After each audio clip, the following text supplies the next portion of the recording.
நம்பிக்கையில் மன உறுதி அளிப்பவர் அன்னை மரியாள்.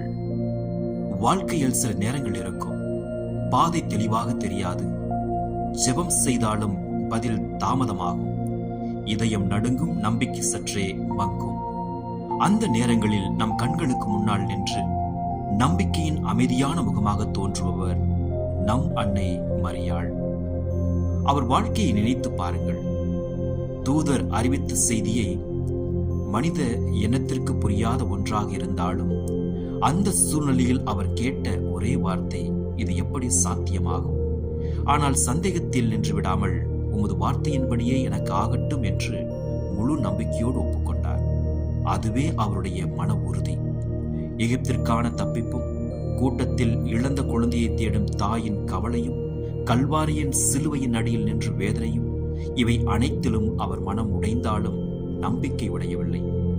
அவர் நமக்கு கற்றுக் கொடுப்பது, நம்பிக்கை என்பது பிரச்சனைகள் இல்லாத நிலை அல்ல.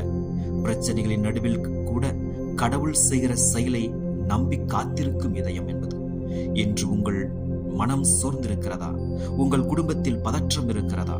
உங்கள் சேவையில் தாமதம் இருக்கிறதா? அன்னை மரியாள் நம்மை அமைதியாக நினைவூட்டுகிறார். கடவுள் தொடங்கியதை அவர் நிறைவேற்றுவார் என்று. அவர் ஒரு அதிசயங்களின் ராணி மட்டுமல்ல, அவர் நம்பிக்கையில் நிலைத்த தாய்.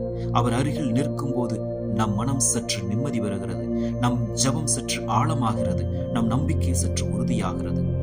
இன்று நாம் வேண்டிக் கொள்வோம், அம்மா, சூழ்நிலைகள் மாறாவிட்டாலும் என் இதயம் தளராமல் இருக்க மன உறுதி அருள் புரியுங்கள், உங்கள் போல் ஆம் என்று சொல்லும் தைரியத்தை தாருங்கள் என்று.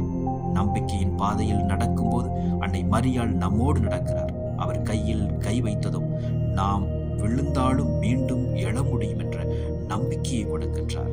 நம்புவோம், அருள் வாழ்வில் நிலைத்து